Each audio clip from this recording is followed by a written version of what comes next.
thanks for being on the podcast. Love to have you. I'm super excited to chat with you about all things, pediatric related, pediatric health related.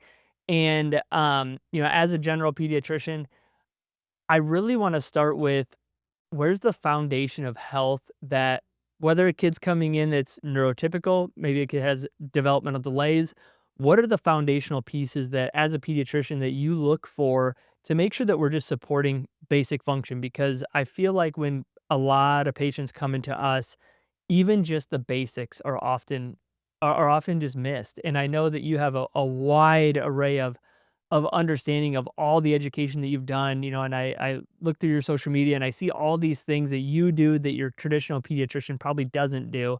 And so for you, what are those big things that we want to make sure that every kid has, whether they have a delay or they don't, that really supports just overall health?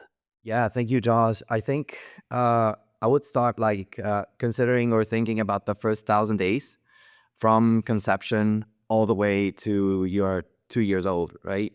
You want to get. I think there's like key ages that you need to uh, have a little bit like curiosity would be one, and then having time to do the right questions about. I mean, we see the increase in C-sections, for example. And I was checking one of your posts yesterday about the importance of some primitive reflexes. And in order for them to be present to kick start vaginal delivery, the connection, and you need to have the time, Josh, to understand why did it end up, for example, right? Going to the nitty gritty, yeah, what happened with that pregnancy that it ended up being a C-section. So, the foundations could be considered if we stop normalizing. Like I've seen in the United States, the rate of C-sections is increasing. It's not only a Latin American thing. I know 30-40% or more of the deliveries or the births here are via C-section. And then in your specialty, Josh, can you consider what impact a C-section could have in a kid? Unbelievably huge. So if you normalize that and you consider that it's fine, and if don't worry, so there's another normalization, like it's fine if it's a C-section, you take the baby out of the mother's skin to skin contact. So there you have proprioception gone. Then the galant reflex, baby didn't activate it. So, and then the suck, swallow, breathe. I mean, if you normalize that it's fine to give a bottle to a baby, then the suck, swallow, breathe is also gone. So, and sometimes I tell parents, and stop me whenever you want, because I can go hours talking about this. Uh, I love this. This is perfect. So if you say, well, it's fine, the importance is only to get your calories in. It doesn't matter if it's breastfeeding or formula. It's all about gaining weight. And you may say you see very I don't know, complicated cases, but 90%, 80%, the majority of cases, they just go under our radar.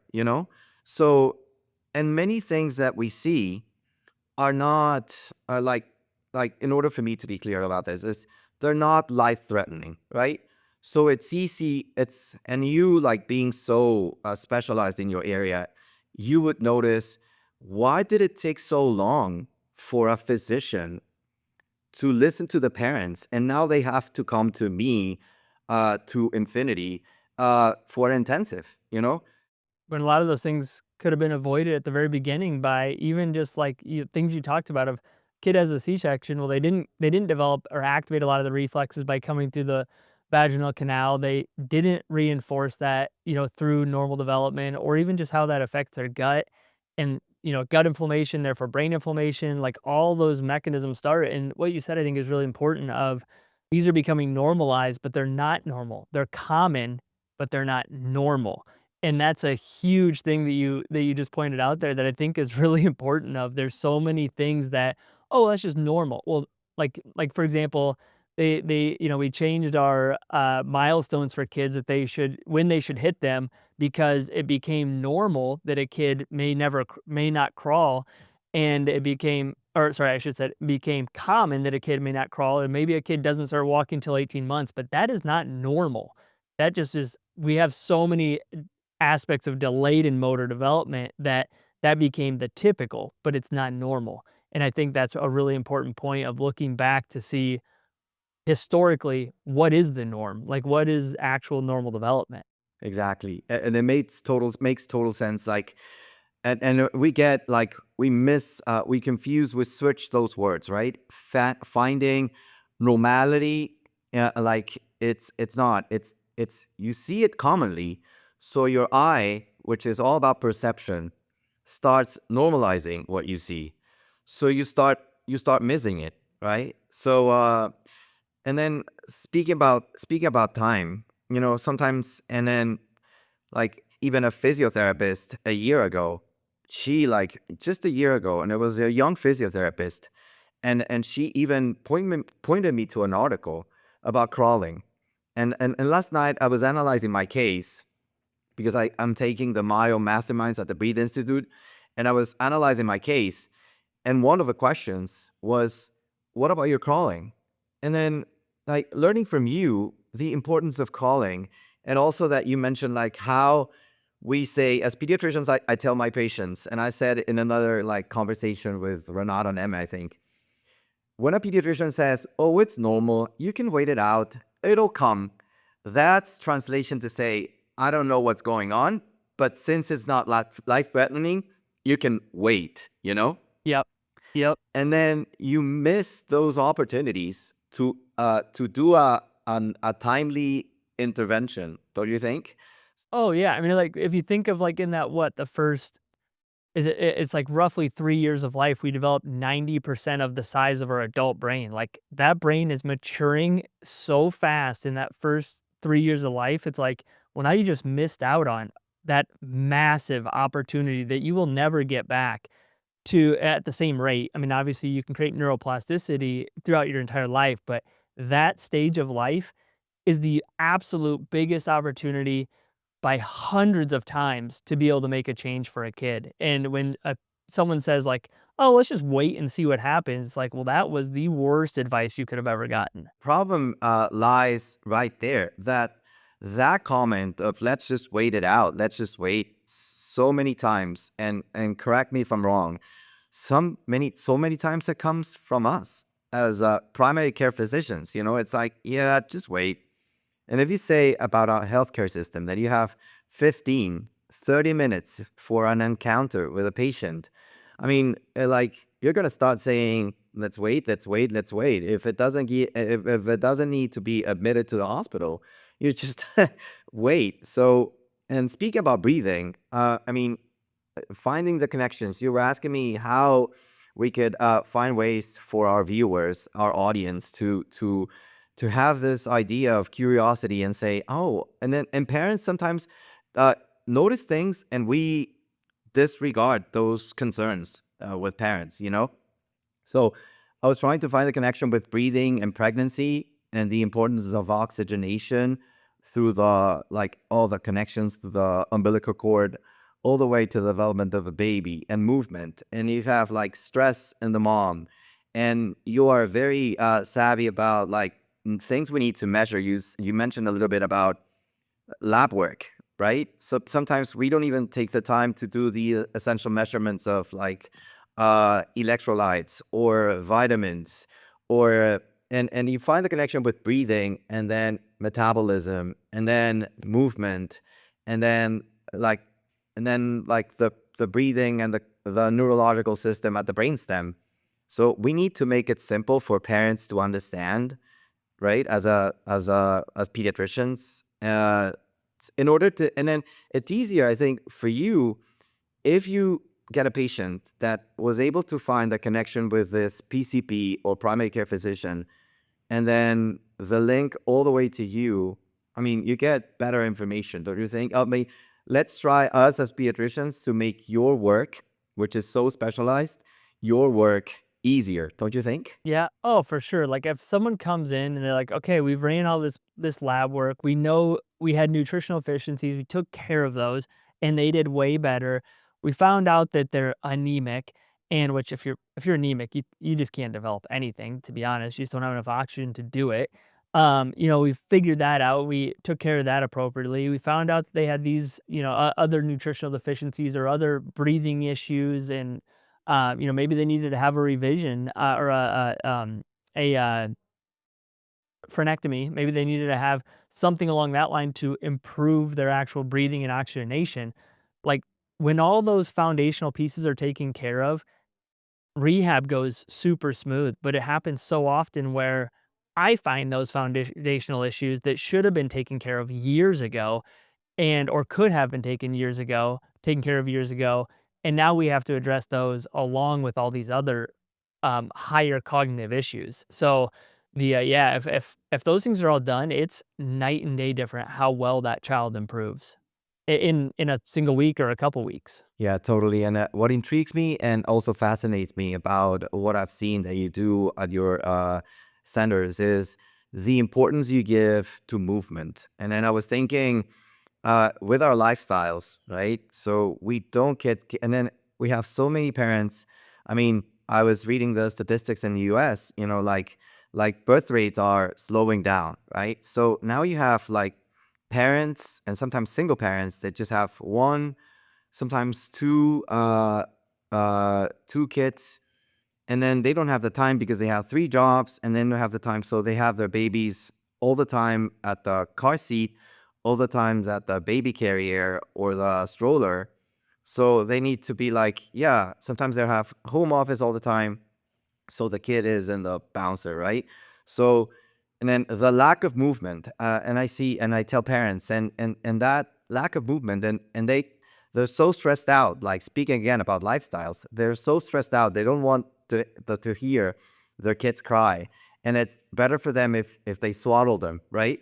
So like, and then you have those kids that are so well behaved, right? Because they don't cry, they don't move, they like, if they're not able to breastfeed, it's fine.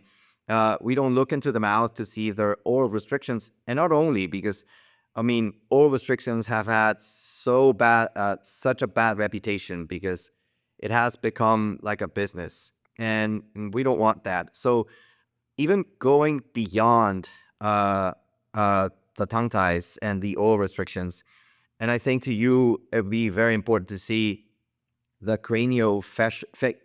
facial development, right? So if you see sometimes asymmetries or torticollis, right, or plagiocephaly, I mean, I can tell you examples. I mean, 1 month of a baby, I saw like the child well-being checkup and a follow-up, a healthy follow-up, and it was only 1 month and a week, Josh, and the baby already had an asymmetry uh, in the baby's head, and the mom was worried about the shampoo she was about to use for bathing, So, and I told her like, I see that your baby tends to be like lying on its back, and it's turning its head already her head already to the right. And when I did this, like I see your videos, and like I take the baby from the base of the cranium, and I try to turn, like do this to the left side, and the shoulder went all the way like this, Josh. I Yeah. mean, can you There's imagine the no range of tension? motion. Yeah. And then if we think about like, and also I love that you are very interested and know a lot about the vagus nerve. And I saw in your background the book of Dr. Porges of polyvagal theory, right? So like considering, if you imagine that a baby, and this is for parents, right? Like if you have a lot of tension here in the neck, can you imagine what's going to happen to all the layers of the dura mater, the dura mater, and then the tension, like, and the irritability of the vagus nerve, right? It's going to be like, uh, and then vagal tone is going to be gone out of the window, don't you think? Yeah, and then, like, there's something called the, cephalocaudal law, where we develop from basically the head down, right? So we develop like a lot of our reflexes. We start turning our head, and that starts activating all these reflexes to start getting those developed. Then we start using our shoulders, in our hips, and we start to roll. Then we start crawling, and so we basically develop from that first movement is we have to be able to move our head through 4 ranges of motion to start that development. And I cannot tell you how many kids where, maybe they come in for even just really general stuff, like nothing going on, but then an infant comes in for their first time checkup and they literally cannot turn their head like past 10 or 15 degrees. And like this happened to my own son, where after we had a kind of the first time we went through the whole birthing process, it was a little bit stressful and vaginal birth, but it took a long time and there was a lot of pulling and rotating and to get him out type of thing. He literally could not tilt his head to the right and he couldn't turn his head to the right at all. Normal to the left, but like, if I wouldn't have known to check those things, I know he wouldn't have developed a lot of his reflexes on when he turns his head to the right, and that would have affected a lot of things going forward. And the that early movement is so vital for just overall brain development. That's how we develop our brain is just through normal neurological movement. And if we don't have normal movement, we can't develop normal brain function. So I think it's really important to look back at those even just right away of making sure that a kid can actually move their head. Yes, exactly. So yeah, the from head to toe development. And I like remember you posted sometimes like the pyramid of development, and at the top it was all the high, like the specific brain functions of a cortex, right? Like mathematical thinking, reading and writing, right? Like all the cognitive functions of the prefrontal cortex, right? The planning. So it cannot start out of the blue, right? So, and then you see, and then you find that connection, and which could be one area that I like have delved into, the breathing and sleep issues that you have. Like a lot of kids that have breathing or upper airway allergies, right? So you have the nasal obstruction, and then you find the connection. Like it's not only about the mouth, and not only about the oral restrictions. It's if your face and your cranium is not developing accordingly, you're not going to have enough space, right? And then you have problems to breathe, issues to move, and then you start seeing those kids at elementary or even preschool that have this behavioral issues, right? Air quotes. And then, I mean, then you have educators that maybe are not that aware that it's not about just like, yeah, take him to the psychiatric pediatrician, and they're going to end up with the possibility of taking medications, right? For attention, for alleged hyperactivity. And then you see, well, and then what about nutrition? So for me, wouldn't you agree it's like the pillars as a pediatrician, like you teaching me, like Eric, it's movement, it's breathing, and it's nutrition, right? So if you have these ultra processed diets, right? Even starting with formula, and we just normalize that it's the only thing that is important. And I see parents, I tell them all these things, the things I learn about you, and then at the end of like the appointment, it's all like, yeah, yeah, yeah, okay, Dr. Eric, but tell me, if the is Matthew gaining weight properly? I mean, show me his charts. It's like, no, that's I mean, I tell them, but it's like, You what didn't get the about the big point. rest, right? Yeah, like missing the big picture, and like yeah, and you see like nowadays with the breathing problems, all the learning challenges kids are having, right? Or and like and then you have environmental screen time and the quality of life. It's we need to be more aware about this, don't you think? Yeah, and I would add even a fourth pillar to that, and that's sunlight. Like, how many kids are just inside playing video games all the time, and, like, there's so much information on the importance of light for health and healing and just and way, way, way, way bigger than just vitamin D levels, like, just cellular function, mitochondrial function, like, you have to have sunlight, and, it's so crazy to me of, like, they're first and foremost never in the sun. But then secondly, when they are in the sun, they're just putting stuff on their skin that just blocks the sun. So it's like, oh, sweet. Now maybe you are out in the sun, but you're just putting all this crap that has tons of chemicals in it on your skin.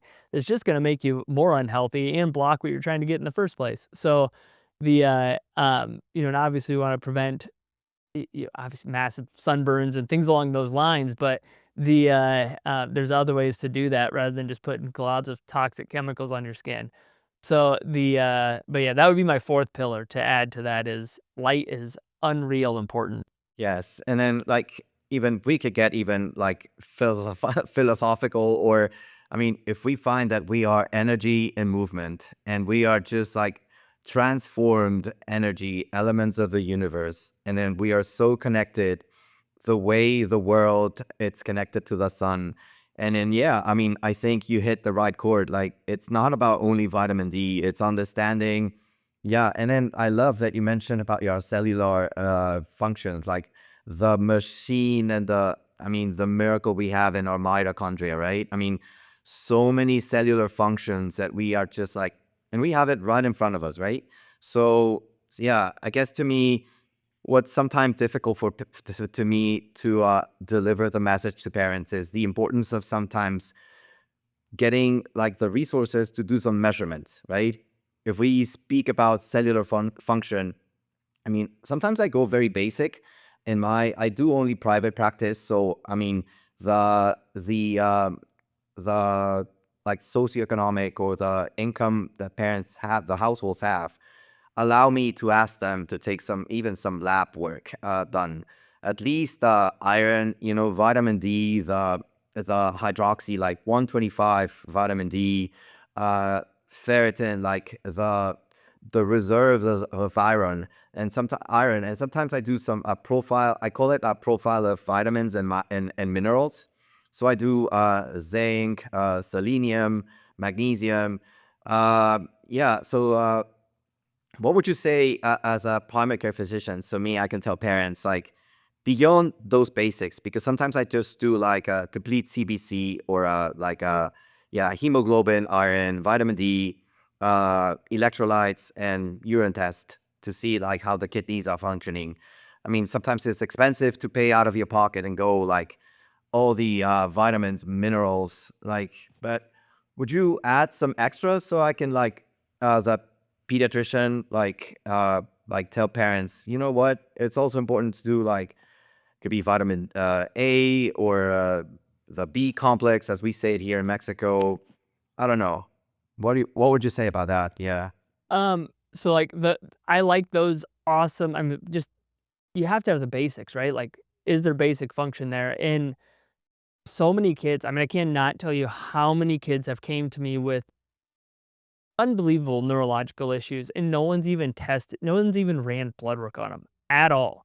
And we find out they're massively anemic. We find out they have celiac disease. We find out they have thyroid autoimmunity at 8 years old. Like, it's just unreal what some of these kids are coming in with, like, super complex medical issues that completely just got ignored because the kid had autism or the kid had ADHD. Like, "Oh, yeah, they just have ADHD." And they don't test anything, which is wild to me. But obviously checking all those basics is great, but then you can go on to, like, if people wanna dive a lot deeper, you can go into functional medicine or functional labs. Like, we have tons of them, in the United States. I use Vibrant Wellness or Vibrant America for a lot of stuff. I use Mosaic for a lot of stuff, like, looking at you can dive really deep and go into, extracellular and intracellular, vitamins and minerals. So you can do it's, called a micronutrient panel from Vibrant and tests, like, everything. It's awesome. Then you can do gut zoomers to see if they have gut infections or see if they have inflammatory, secretory IgA issues in their gut. Zonulin levels, see what those are doing because zonulin opens up our gut barriers, but it also opens up our blood-brain barrier and our lung barriers and our respiratory barriers. So we can see all that type of stuff. You can do food sensitivities. I do think food sensitivities are important to look at just to see if we have a chronic inflammatory issue that we're creating on a daily basis.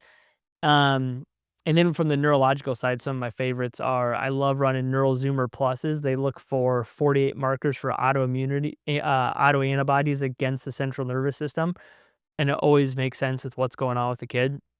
Um, and then organic acid tests, those are another really good one, but there's so many cool tests coming out now, like, there's a swab where you can look at the electron transport chain of our mitochondria, and it's 84% accurate with a muscle biopsy.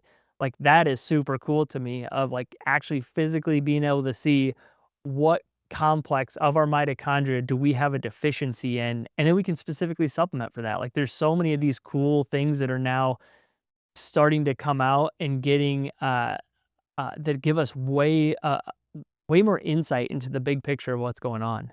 Yeah. Well, that fascinates me. I mean, I guess like at a very basic level as a pediatrician, at least knowing that I could tell patients that even if apparently there's no diagnosis or no answer, like listening to you with so many specifics, it's like not knowing the answer doesn't mean it's not out there, right? I mean, with technology helping us, it's like, yeah, if I don't know the answer as as a primary care physician, it doesn't mean it's not out there. So maybe as a pediatrician, it's sometimes being as I told you initially, like a good advocate for parents and families to help them find answers, right? So I mean, there must be something there. I mean, just don't, I don't know, like, again, let's not normalize what your child is showing. And don't forget about the pillars that you mentioned. Like, and then, yeah, you hit another important point about low grade inflammation, right? I mean, with our diets and what's going on with our own immune system, like reacting against us because some things must be going on, right? So trying to identify the leaky gut syndrome, right? The connection of our microbiome and how the dysbiosis could be also affecting the connections with our brains and our gut and our immune system.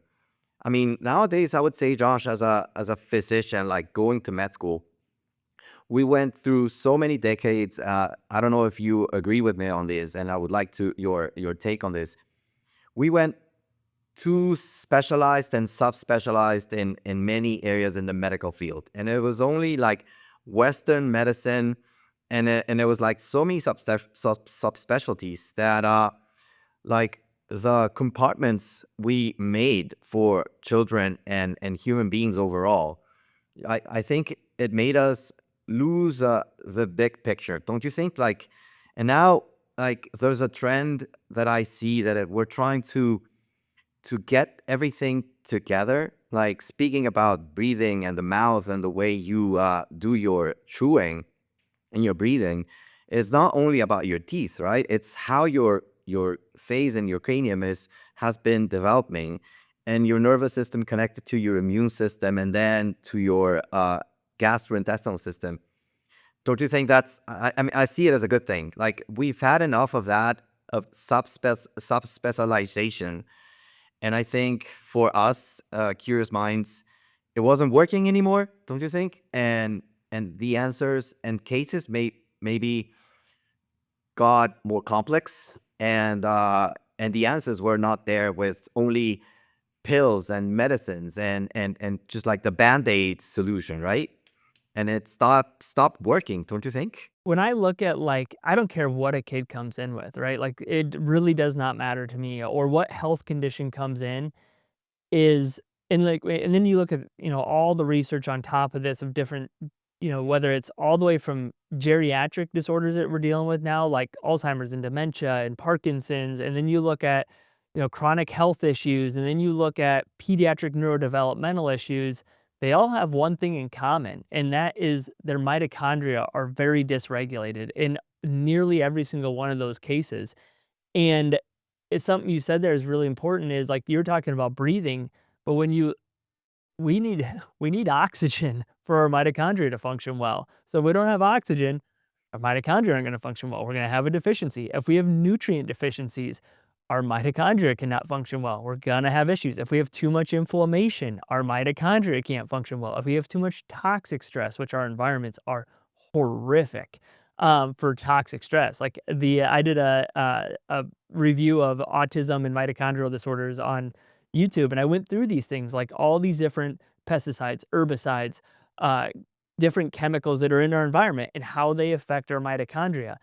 And when you look back, it's like, well, no wonder we have so much chronic disease because we're literally doing everything that goes against our mitochondria and we're doing nothing to support it. And like all these things that all these different health experts talk about, like for example, different things you can do in your lifestyle, like exercise, increases antioxidants, which support our mitochondria. Getting outside, getting in the sun supports our mitochondria. Doing cold plunges in saunas, are people are talking about that all the time. They both increase endogenous antioxidants, which support our mitochondria. Like all these different things that we're finding to be very healthy for us, which I shouldn't air quote that, very healthy for us. The they are things that directly impact our mitochondria, and everything that goes against, our mitochondria are shown to produce disease. And so just looking at it from an even just a cellular aspect of what are the basic resources that you need for health, their answers are right there. And and we talked about 'em, those 4 pillars. If you hit those 4 pillars, you're gonna prevent like so much chronic issues for not only your kids, but just everyone in general. Yeah, and sometimes you make me think right now, like reflecting on your comments, which are amazing. Thank you for that, Josh. I mean, and you're like so knowledgeable. But like we see, like you mentioned 8 years old. Like it's impressive and worrying a little bit. Like how we are seeing chronic conditions in kids that decades, I don't know, a couple decades ago, beginning of the 21st century, we're not used to see, like and I mean, yeah, I mean, I can bring bread to the table if I like keep doing my general pediatric practice and I see a cold and a GI, gastrointestinal bug. Yeah, but not anymore. Like cases are getting more complex, and we see kids with overweight, kids with learning challenges, kids that are having even emotional challenges. And it's all like chronic conditions about learning, about growing, about neurological or neurodevelopmental. I mean, so we need to like, I don't know, up our game as primary care physicians. And the other thing is like we are missing, I mean, to the best of my abilities, I don't see that we are what we are seeing with kids. It's showing up in adults. You mentioned Alzheimer's, on all these chronic conditions that we keep like trying to find the magic pill like at adult age, like you see also our healthcare system, right? We have all these resources, and again, correct me if I'm wrong, like trying to find a pill to cure Alzheimer's, right? Like when it might be already too late. I mean, I'm not saying we should stop doing the research, but if we made that like connecting of the dots, right? Like, I mean, go back in that 50 or 60-year-old male or adult that's having all these issues. Go back and learn about its birth history, which is going to be complicated, but you'll see like, let's see movement, let's see mitochondria, let's see oxygenation. Like, I mean, maybe I'm biased because I'm a pediatrician, and I think there's so much I could do. Like if I turn into an optimist, right? Don't you think, Josh? Is like if we do the first 1,000 days or the first 3 years, and we see that by 3, your brain mass is going to be 90% of what it's going to be all the way up into adulthood, right? So, I mean, I have like time in my favor to help out and then make parents as caregivers overall understand what we do here. It's like, and it's hard for us to think long term. That's what it was. That was my idea. I don't want to like go all over. Like human beings are, we have a hard time to think long term. Like invest long term. We don't know how to do that. We want the the immediateness of now, right? And with our lifestyle, like everything is so like here at the tip of our fingers. But if we think long term, and when I do my day-to-day work, like evangelical work of like telling parents this is an investment. This is compound interest, you know? Yeah, huh, So for sure. yeah. What do you say about Yeah, that? Yeah. you know, I tell parents, like, if you wanna raise a healthy kid nowadays, you literally have to swim upstream. You have to go against pretty much everything they do, like, and my son, he's 4.5. He knows he can't eat gluten. He knows he doesn't eat dairy. Like, he'll literally ask me, like, "Does this have gluten in it?" "Oh, I can't have that because there's too much sugar in it." Like, he knows, and kids will learn this stuff as long as you're consistent of and obviously he still asks, but we say no, and he goes, "Okay, it's just not healthy for me. It'll hurt my tummy. It'll whatever." But, like, those are long-term things that are gonna pay very big returns if I'm consistent with him, and I think that's a thing that I'll like, "Oh, well, I want my kid to, I want them to partake in the party. I want them to, do this," but, like, you go to into, an average classroom and someone's having a birthday every day. They're getting just junk at school, Donuts. and Yeah. yeah, donuts and all these things are to spike their blood sugar and create, neural inflammation, and it's like those things, yes, I mean, my son gets those every once in a great while, but it's not like, well, this is a daily occurrence, and I think there's so much of that of what is, again, what has became normal is very unhealthy, and so you literally have to swim upstream against current and to actually raise a healthy child, and you have to look at some of these environmental factors and try to avoid them as much as you can and modify your living scenario to where you're filtering your water, you're filtering your air, because we have so many toxins in our environment, and those things have to be taken into account for long-term health. And, you talk about Alzheimer's and dementia, and it's like, yeah, that there is no magic pill for that right now because that's something that started 30 years ago. 40 years ago, they started developing plaquing. Like, that was not a new thing. It developed over a very long period of time. And if that person would have known about that 40 years prior and taken that into account, that would have been, they probably would not have developed that because they would have known the underlying factors.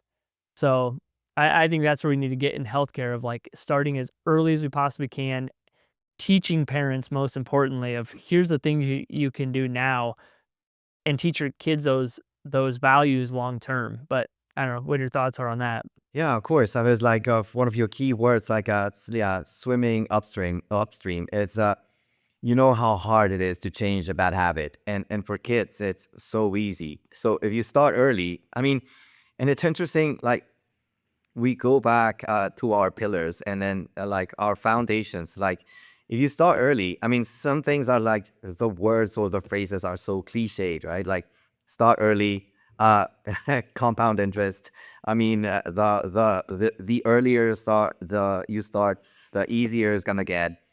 Find the connections, like what you see now as a parent. If you see what you see now in your parents or your grandparents, if you're a young parent, it didn't start like at the last 10 years of their lives. It started when they were kids, right? So if you start early, it's easy for a kid to have a good habit, because sometimes undo a bad habit.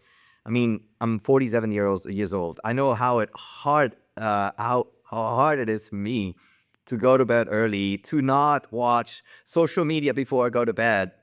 So, and for kids, it's so easy. Sometimes we misunderstand kids, and sometimes parents tell me, well, if we go to the party and they cannot partake with the donuts and pizza and hot dogs, I mean, they're gonna be feeling excluded, and I'm gonna be like, he's gonna suffer.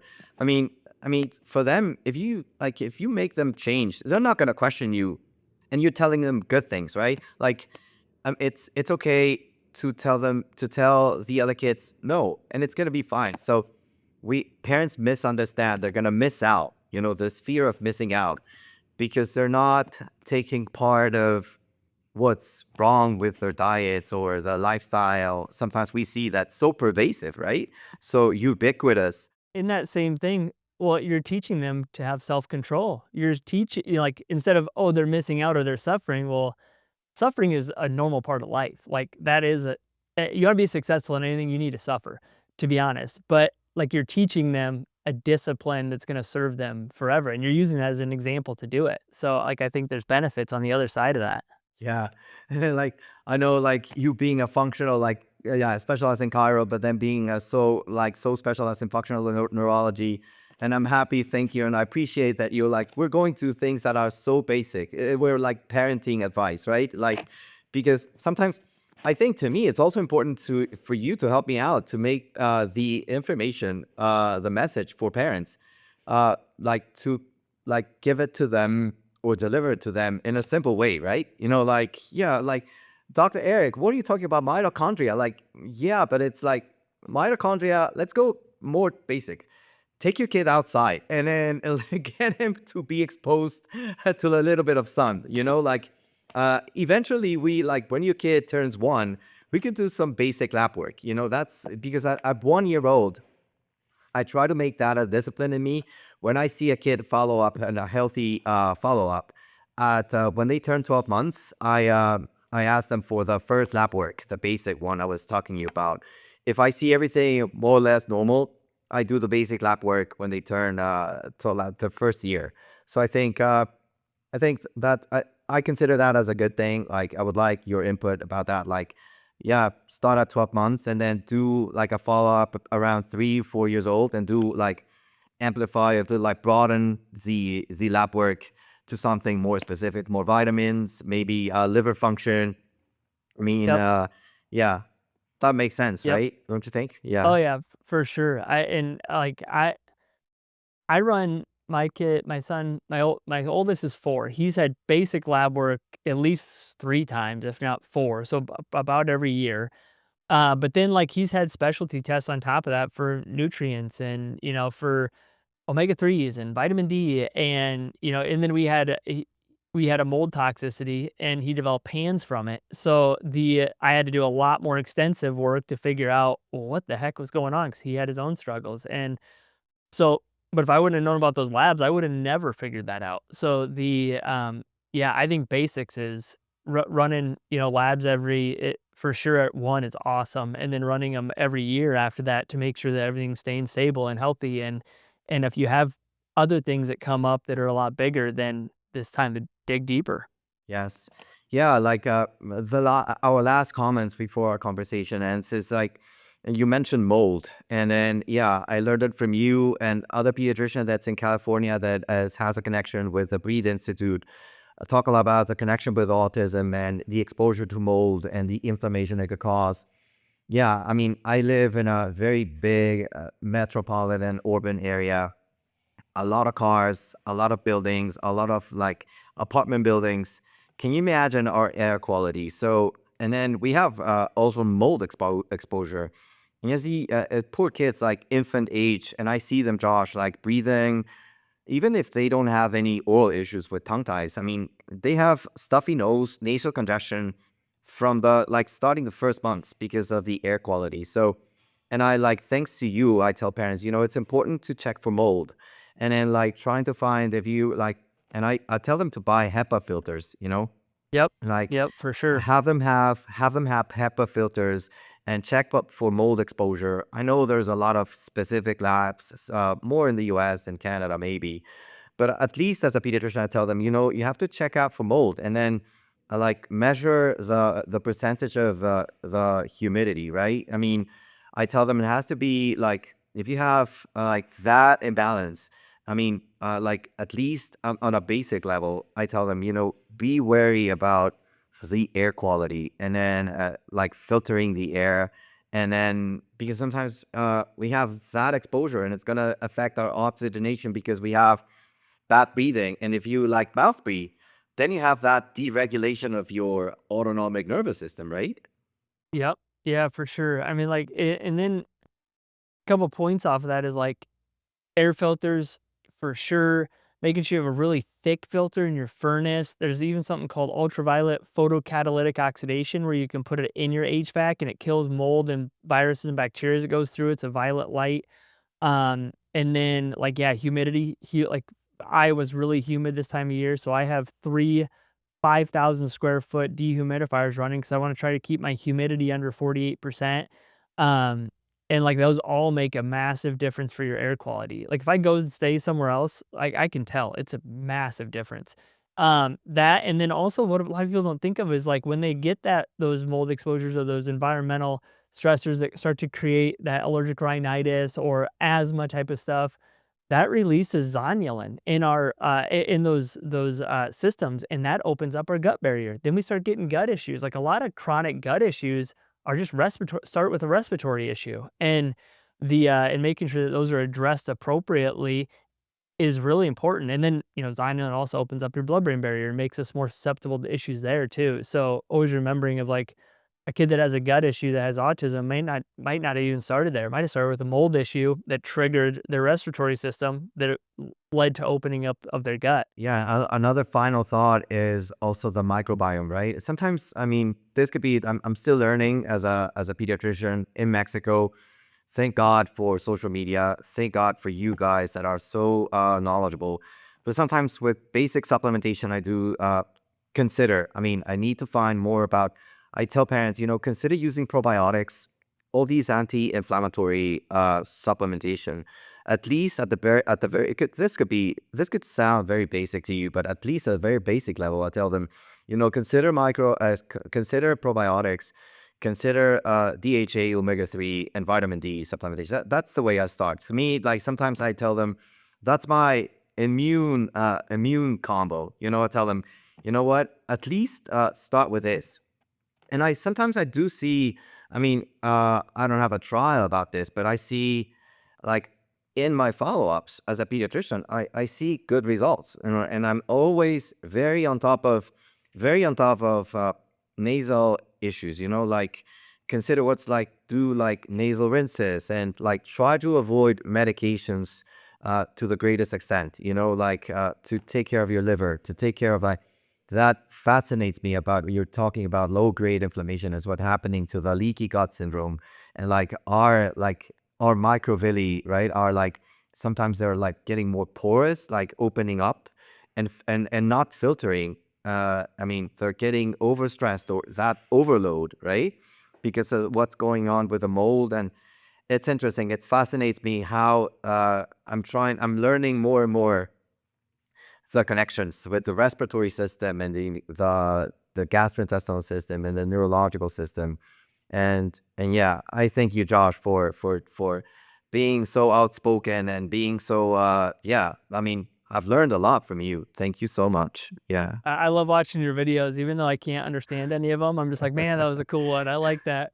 So I've learned a lot from you even just by visually watching, and I know a tiny bit of Spanish, so taking in some of that, it's been really fun to see your social media as well, and so I thank you for that, and also for just being on, and I think it's fun to meet people like you that have an active mind like myself, where, like, I'm just constantly trying to get better, and I know a lot of things I do are not correct probably. I'll find out in a year like, "Oh, man, I wish I would've done that better," but if you're not changing things constantly and improving, or, if you're not changing things constantly, you're not learning efficiently enough, and it's just fun to meet people like you as well that are kind of, have that same mindset of, like, just a constant lifelong learner and trying to figure these things out to help families the best that we can. So, I really appreciate that about you.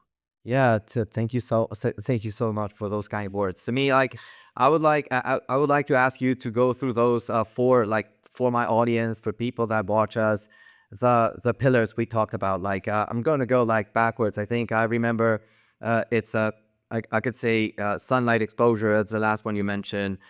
Movement, right? We would say movement. Oxygen, movement, nutrition, and sunlight.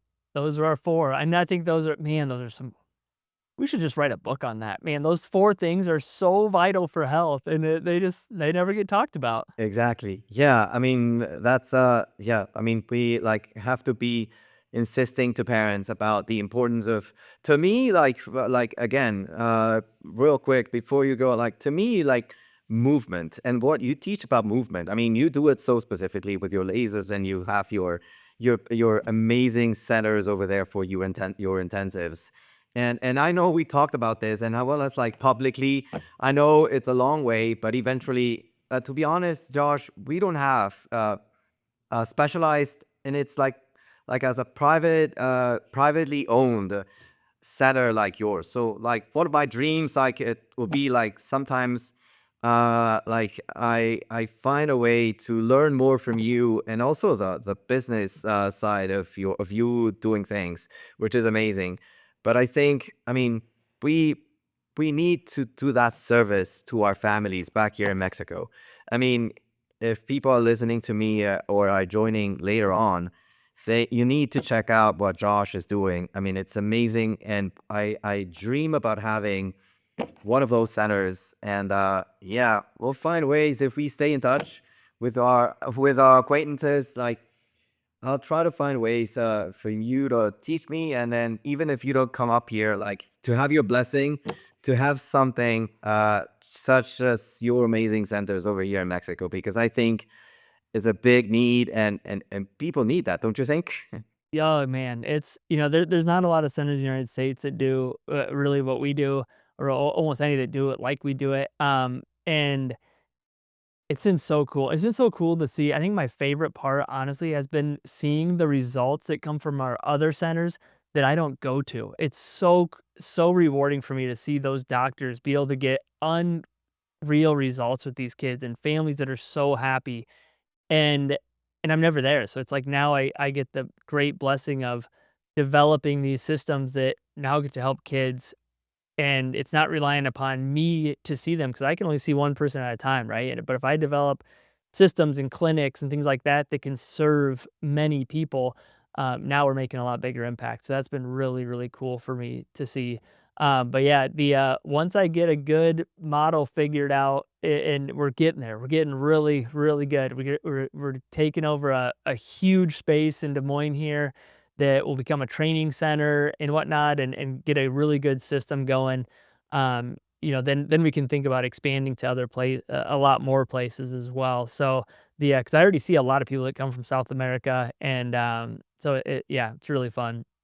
But yeah, hey, you never know what God has in store for us. You Exactly. never I know. mean, you never know. Yeah. Speak about which, I mean, who, like, I wouldn't have imagined, like, when I saw you December with Dr. Zagi, and then you recorded something for him for his update at the Breathe Institute. Like, I said, man, this guy's amazing. And look here, 7 months, like 8 months time, and we're here, like, we're pals, we're having a conversation, we're like even like joking to write a book about the foundations and the pillars. So yeah, God bless. Yeah, yeah, like, yeah, thank you social media, yeah, thank you modernity, Yeah, right? yeah. There's a lot of negatives of social media, but man, there's a lot of positives, and this is definitely one of them. So well, I appreciate the connection and you're reaching out, and I'm glad we got to have this conversation, and hopefully more to come too. I'd love to have more conversations, specialty conversations, especially around breathing and what you do in those aspects, and I think that'd be a really great topic for a future one. Yeah, the more I learn about breathing, and like if I like have something like more like learning and process, and I come up with something that could pick your brain on, yeah, I'll holler, I'll text you a message, and I'll send you a message and see if we can connect again. Thank you Awesome. again. Yeah, I Yeah, cannot say for it enough, sure. but thank you, Josh. Yeah.